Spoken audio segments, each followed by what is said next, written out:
അയ്യോ ഓർമ്മിപ്പിക്കല്ലേ പ്ലീസ്, എന്നെ ഒന്നും ഓർമ്മിപ്പിക്കല്ലേ.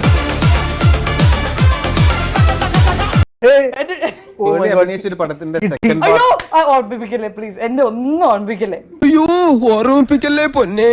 കുട്ടിമാമ ഞാൻ ഞെട്ടിമാമ എന്ന് പറഞ്ഞിട്ടിരിക്കുകയാണ്. ബിക്കോസ് എനിക്ക് ഭയങ്കര ഇഷ്ടമുള്ള ഒരു ആക്ടറാണ് നിവിൻ പോളി. നീ എന്താ ഞെട്ടാത്തെ? ഞാൻ ഒരു പ്രാവശ്യം ഞെട്ടിയതാ, എപ്പോഴെപ്പോഴും ഞെട്ടാ എനിക്ക് വട്ടൊന്നുമില്ല. പോളി പേളി അങ്ങനെയൊക്കെ ആയതുകൊണ്ടാണോന്ന് അറിയില്ല, എന്തോ അല്ലേ. തല തിരിഞ്ഞാൽ ലത, മിസ്സസ് ലത തല. എന്തുകൊണ്ട് തലക്ക് യോജിച്ച പെണ്ണ് തന്നെ. Actually very cute. എടി പെണ്ണെ, നിന്റെ ചാട്ട എങ്ങോട്ടാണെന്നൊക്കെ എനിക്ക് മനസ്സിലാകുന്നുണ്ട്. ആ വെള്ളം അങ്ങ് വാങ്ങി വെച്ചേക്ക്. ലൈക്ക് ഇതുപോലെ ഞാൻ അറിയാണ്ട് പറഞ്ഞു തങ്കപ്പണുള്ളടാ പൊണ്ണപ്പൻ. ഞാൻ ഐഡിയ പറയട്ടെ, കീപ് എ റീഡർ. ഒരു റീഡറിനെ വെച്ചൂടെ? എന്റെ കൂടെ ഉള്ള 8ാം ക്ലാസ്സാ പഠിച്ചത്.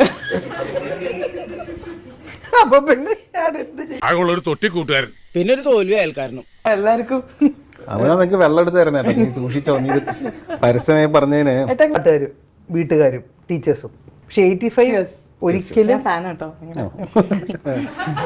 ഞാൻ വീണ്ടും ആരോട് പറയുന്നു, ഊർക്കം പാമ്പിനെയാണ് നിങ്ങൾ നോവിച്ചതെന്ന് ഓർമ്മ വേണം. മിസ്റ്റർ നമ്പ്യാരെ ഒന്ന് മീറ്റ് ചെയ്യേണ്ടി വരും. What about your opinion, sir?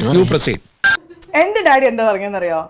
നീ പഠിക്കണ്ട, നിനക്ക് പഠിക്കാനുള്ള കഴിവില്ല മോനെ.